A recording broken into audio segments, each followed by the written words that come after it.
Joining us now from New York is MSNBC analyst Raghida Dergham, also the senior diplomatic correspondent for Al Hayat newspaper, and welcome back.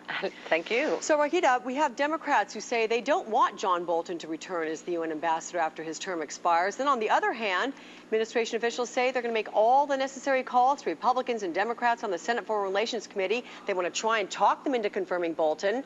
How nasty is this going to get? It will get as nasty as the president would like it to get. Really, the president would like Bolton to stay, and he will decide whether this is worth a huge battle with the Democrats or not. There are lots of ways to go around a second reappointment, if you will, a reappointment rather than the confirmation. His people, Bolton's people, tell me they'd like the vote to go to the Senate right away, and that the Democrats don't want this to happen, and they just don't have enough vote to reverse a filibuster. But at any rate, if President Bush wants Bolton to stay in place, there are ways and means to go about it, and then it means confrontation. And I'm not sure he'll do that or not. I don't know, really. And overall, the sentiment there at the UN towards Bolton, is there great animosity, or is he seen as someone who's grown into the job and they're working with him? Well, he's got plenty in both camps. Some people think that he's abrasive and he is difficult and he's arrogant and an ideologue. And then you have others who have watched him work at the United Nations, including myself. I really did not welcome his appointment in the beginning, but then when I watched him work, I saw that he has something to deliver. He's effective. I differ with lots of his policies, but I think he is right on the money when it comes to the larger picture of negotiating with the other 4 permanent members in order to think strategically in the interest of the United States.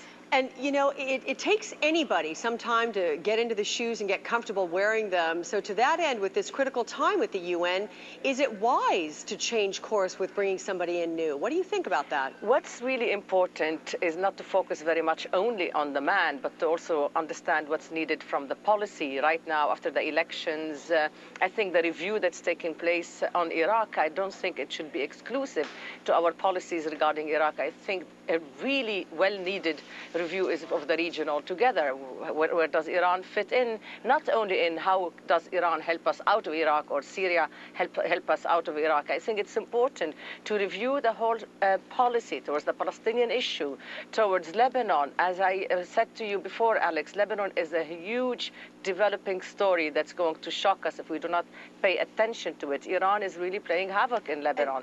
And so I think Bolton gets that from the United Nations point of view. He has been behind resolutions that have been quite effective. But I think right now the conversation with the Russians and the Chinese, for example, on Iran, they're having cold feet about sanctions. Well, Bolton is staying the course. He says, but you promised when we made a deal with the ministers altogether. So we need a tough man to just not bow down and saying that we need to run out of Iraq and therefore we need to give in on every subject. And what issue do you think is the most pressing issue at the UN right now? Is it Iran? Is it Lebanon? Is it North Korea? Can you put them in order? For the moment, it is Lebanon, Iran together. And, of course, North Korea has just been dealt with in a very positive way, in effect, because the Chinese came on board with the sanctions resolution.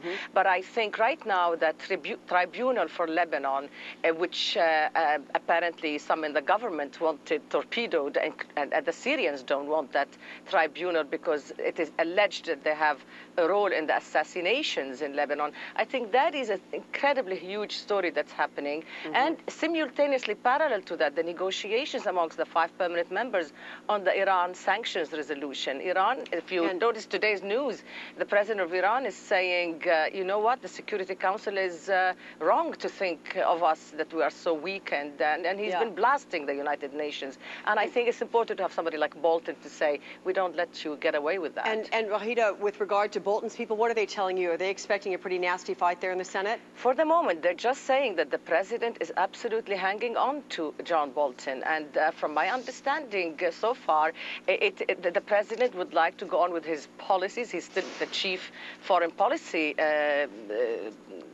body or entity in the United States because, as you know better than I do, but he can make foreign policy independent of the Congress for the time being, at any rate. And I think if he wants a strong man there, he might really hang on to John Bolton, and that wouldn't be too bad for us in the media. We like him because he is quite available to us, and he just comes with his, sort of like his trademark. He comes with his yellow legal pad and comes in and, talks to us, and we have a story every day, so we like that. All right, well, that's good, and we like speaking with you as always, MSNBC Thank you. analyst Raghida Dergham. Thank you.